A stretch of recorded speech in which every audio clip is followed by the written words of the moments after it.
Ye is one of NA's biggest stars. So good against like Sentinels. Yay, still looking good. Excuse me, Yay. Okay, forces him off, and the spam comes in. He goes right back out. No way. Yay, Yay, what can you do? The right click. He's just doing the dodge. What am I He gets watching? the frag. What am I watching? He's got the defuse, Lauren. But his road to stardom have seen him overcome struggles both on and off the server. From unwanted outcast to devilish duelist, this is the story of Ye.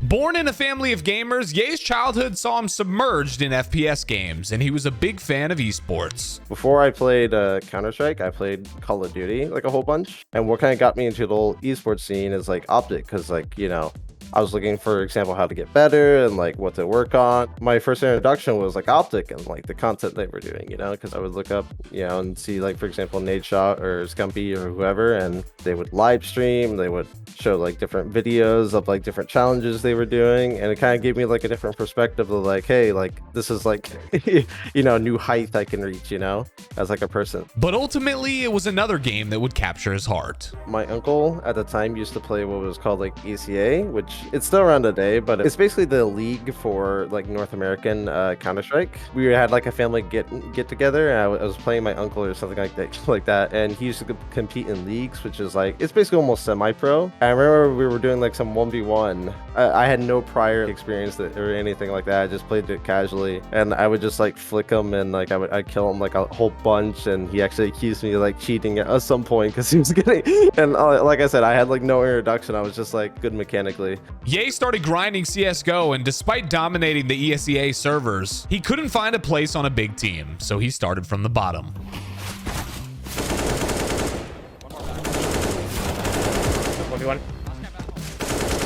You're a god, dude. That's on fucking stream too. You're getting picked up in the day. There was a team called like Acend. I was competing like a whole bunch in there, and like I put up like some absurd numbers, like crazy statistics. I got into like the rank S division, which is like where all the professionals play. I showcased like what I was able to do, and that's where people really started to take like more notice of me.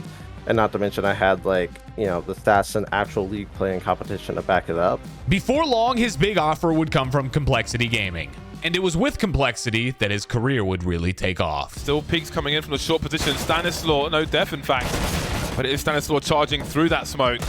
And now it's Moose, the only man standing between Complexity and the Major, but he can't do it. Complexity have returned to the Major.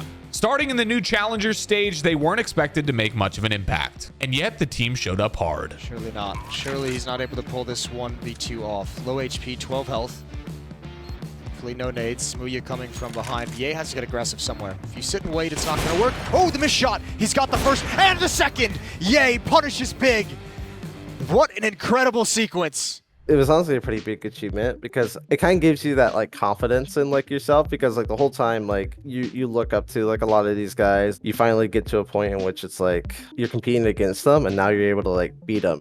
I dealt with like imposter syndrome like a whole bunch. For me, be able to like, you know, go up there and defeat like big names and like really like build that confidence with myself to say, hey, you are pretty good, you know, like now you have actual, you know, evidence and, you know, stuff you can look to like prove that. While Complexity fell to MIBR in the quarterfinals, they had exceeded all expectations. But beneath the surface, trouble was brewing.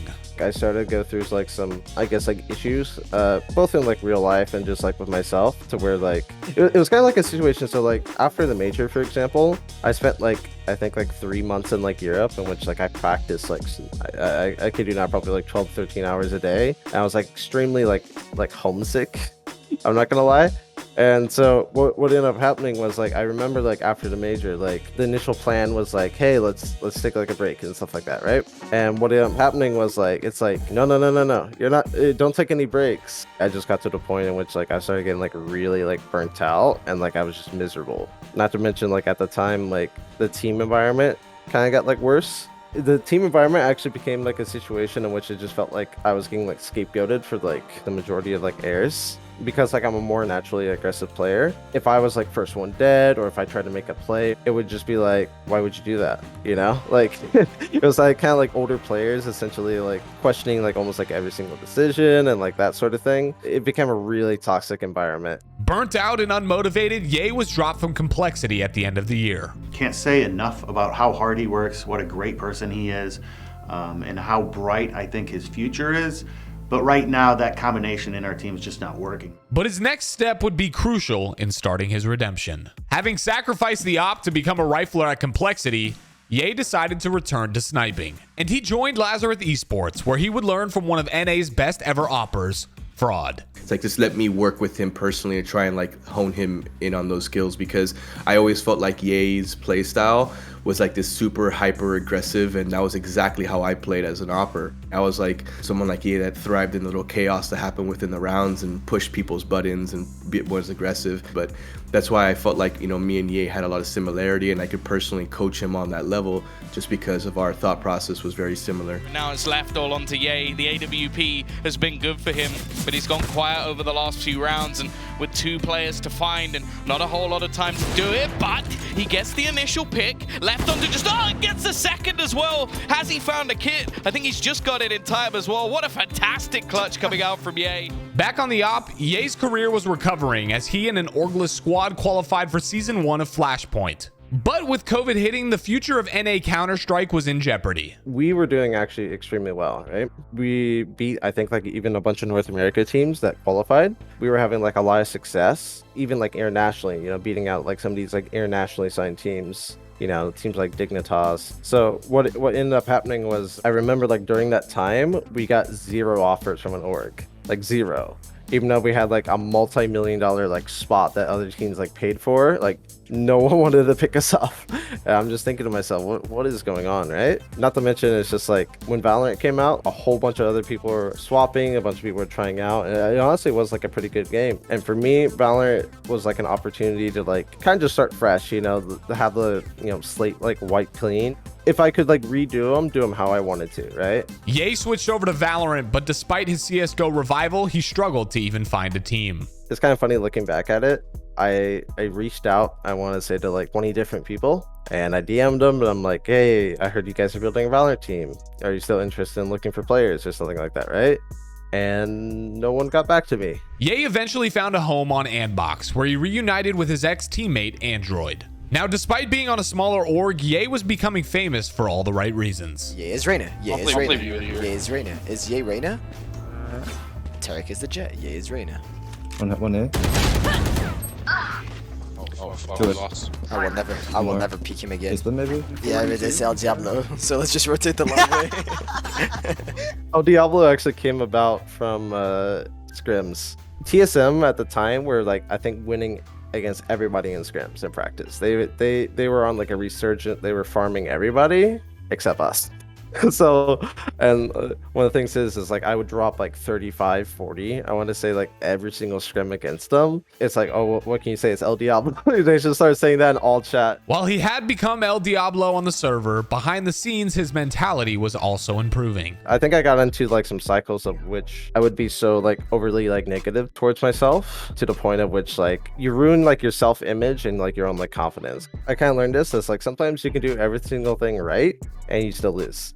Honestly, that's not like a weakness of me. That's just life. One of the key things I learned was just to do healthy things. Working out, for example, start doing like cardio before matches, you know, getting yourself like mentally ready before games, and learning like routines or, you know, even like rituals of like what makes you play best, like when do you feel your best, and like trying to figure, you know, stuff like that out, and just paying attention, you know, to me, I guess. Someone who helped me actually out a lot with this was the assistant coach on Andbox. He helped me really develop, and like he kind of also gave me like the confidence of like, you know, you have like incredible talent, like some of the best like I've ever seen. You saw like what I was capable of, and he really helped, you know, push me forward. And with Ye leading the charge, Andbox were punching well above their weight. Resurrection gonna be used, and this time it's sick to fall instead of ShahZaM, so the Blade Storm still available. ShahZaM goes up top. He is eventually gonna fall again. That's 2 deaths on the round, and Ye over the top. Resurrection traded, and Andbox are not giving this one up easy. It looks flawless. It looks like an ace, because that's exactly what it was.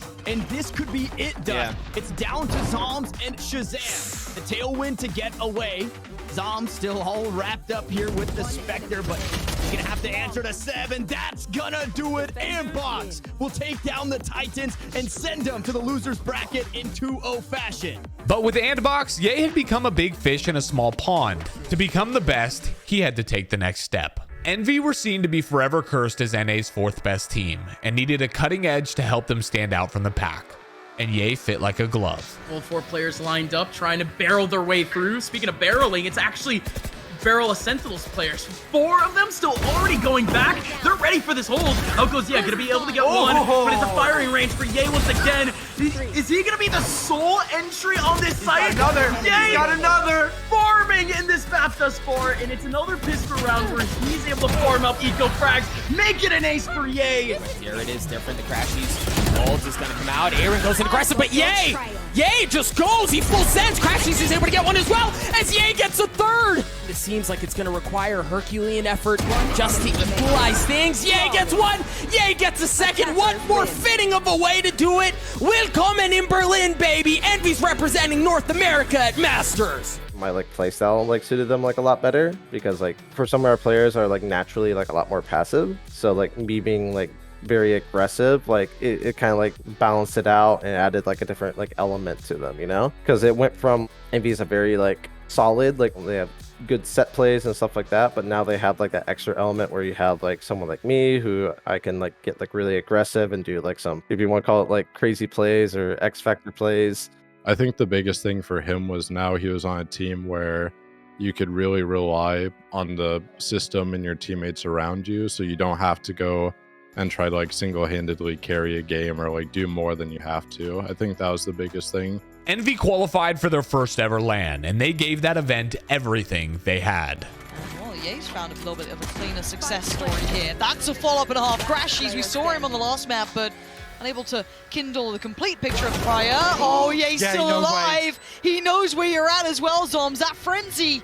Zoms is posted on this one. He's checking. No way, Ye. Yay! What a way to start it for Envy. TenZ, they're all looking for it. No opportunities being found. It's traded out again. Ye's there. It's all on ShahZaM, and it's over. It's done with. They say when you come for the king, you best not miss. And Envy, they didn't. Even if there is a read there, they have been able to topple the strategies of Nitro and 100 Thieves. He goes down as Ye enters B. El Diablo on the run. He gets punished at the hands of Ethan. Asuna was able to get one on FNS as well. Yay! What a shot! Ye's in a clutch spot here. He does have 1 bullet left with the OpTic. Has that blade storm online. If he's able to get that, all right, he's good for 1. It's going to be on to steal.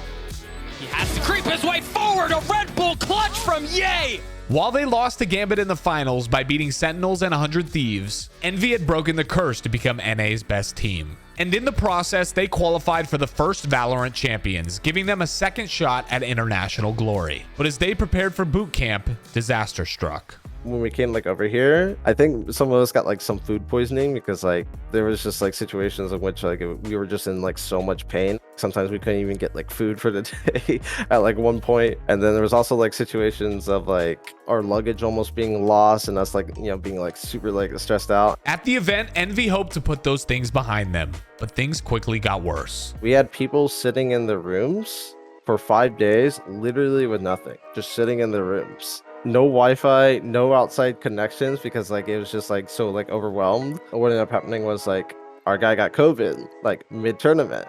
We were just stuck in a hotel and then we went to a separate like hotel room with one less guy. It's just a really weird situation. And what followed was a total disaster. They have to pick their timings. FNS gets the first one. Victor, can he get the trade? He can. 1 versus 1. Victor for Envy, but it's Zeke who pulls it out of the bag, and Asend get the defuse, and they've made their way straight to the playoffs in the top seed of their group. The stun to the backside. Oh, they're going to eliminate Sushi Boy to start with, but Patty is still going strong on the backside. Oh, and through the cloudburst, comes the Blade Storm, and it's not even needed. Scary closes it out, and SCA are going all the way to playoffs. Envy headed into 2022 hoping to put champions behind them, and in the process, they got a new lick of paint. By representing OpTic Gaming, Ye has realized a childhood dream. It is pretty crazy that, you know, circling back and finally be able to come and join like, you know, OpTic, it is pretty crazy.